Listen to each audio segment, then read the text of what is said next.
Capítulo 16. La utilización del aquí y ahora. Desarrolle grandes orejas de conejo. Uno de los primeros pasos en la terapia es identificar los equivalentes de los problemas interpersonales de su paciente en el aquí y ahora. Una parte esencial de su formación es aprender a enfocarse en el aquí y ahora. Debe desarrollar grandes orejas de conejo para el aquí y ahora. Los hechos cotidianos de cada sesión de terapia son ricos. Preste atención a cómo lo saluda su paciente, cómo toma asiento, cómo inspecciona o deja de inspeccionar el entorno, cómo comienza y termina la sesión, cómo cuenta su historia, cómo se relaciona con usted. Mi consultorio está en una casa separada de la mía unos 30 metros por un caminito de jardín sinuoso. Como todos los pacientes deben atravesar el jardín, a lo largo de los años fui acumulando muchos datos comparativos. La mayoría de los pacientes hace algún comentario sobre el jardín, los profusos florecimientos de lavanda, la fragancia dulce y fuerte de la glicina, el derroche de púrpura, rosa, coral y carmín, pero otros no. Uno nunca dejaba de hacer algún comentario negativo: el barro del caminito, la necesidad de que hubiese una baranda para los días de lluvia, o el ruido de la sopladora de hojas de la casa de al lado. A todos los nuevos pacientes les doy las mismas indicaciones de cómo llegar a mi consultorio por primera vez. Tome la calle X medio kilómetro hasta pasar la calle XX. Doble a la derecha en la avenida Besos, en cuya esquina hay un cartel de Fresca, un excelente restaurante de la zona. Algunos pacientes hacen algún comentario sobre las indicaciones, otros no.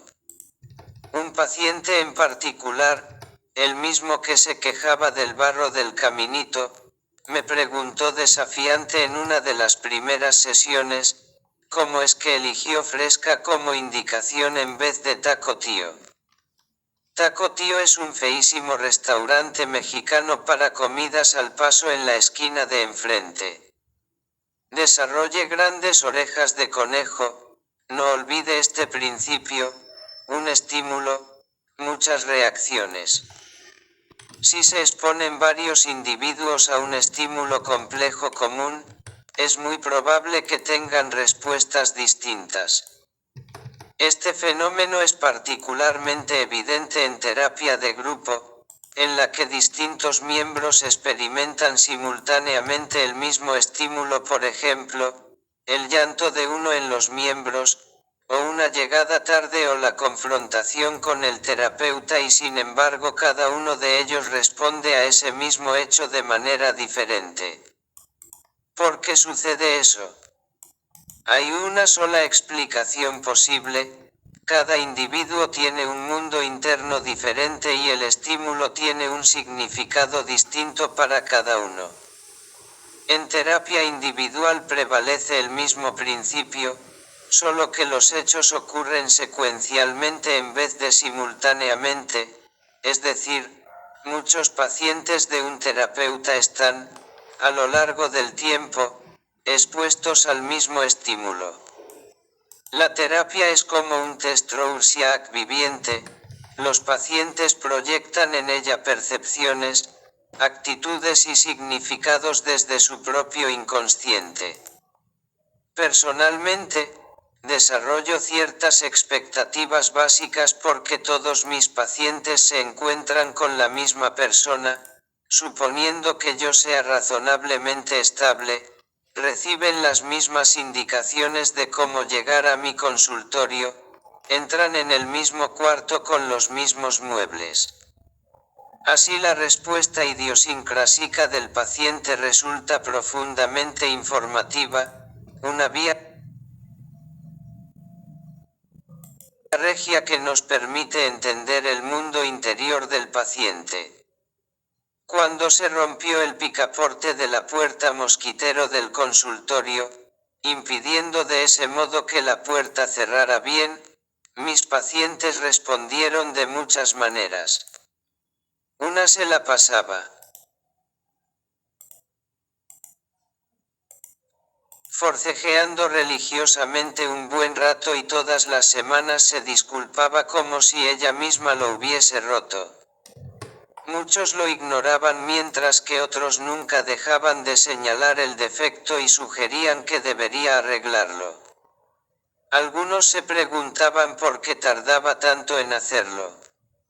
Incluso la banal caja de pañuelos de papel puede ser una rica fuente de información.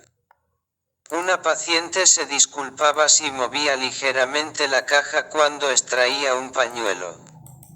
Otro paciente rehusaba tomar uno si era el último de la caja. Otra no dejaba que yo le alcanzara uno, diciendo que podía hacerlo ella sola. Una vez que me había olvidado de reponer la caja vacía, un paciente bromeó con el incidente durante semanas, así que se acordó esta vez, o una caja nueva. Debe de estar esperando una sesión difícil hoy. Otro me trajo como regalo 2 cajas. La mayoría de los pacientes han leído algunos de mis libros y sus respuestas a ellos constituyen una rica fuente de material. Algunos se sienten intimidados por el hecho de que haya escrito tanto. Otros expresan la preocupación de no resultarme interesantes. Un paciente me dijo que leyó un libro mío de a pedacitos en la librería y que no quería comprarlo porque ya había dado una donación en el consultorio. Otros, que presuponen una economía de escasez, odian mis libros porque mis descripciones de relaciones estrechas con otros pacientes les sugieren que quedará poco amor para ellos. Además de las respuestas al entorno del consultorio, los terapeutas tienen una variedad de otros puntos de referencia estándares, por ejemplo, los comienzos y los finales de cada sesión, el pago de los honorarios, que generan datos comparativos. Y luego, por supuesto, está el instrumento más elegante y complejo de todos, el Stradivarius de la práctica psicoterapéutica, uno mismo. Más adelante diré muchas más cosas sobre el uso y cuidado de este instrumento del terapeuta.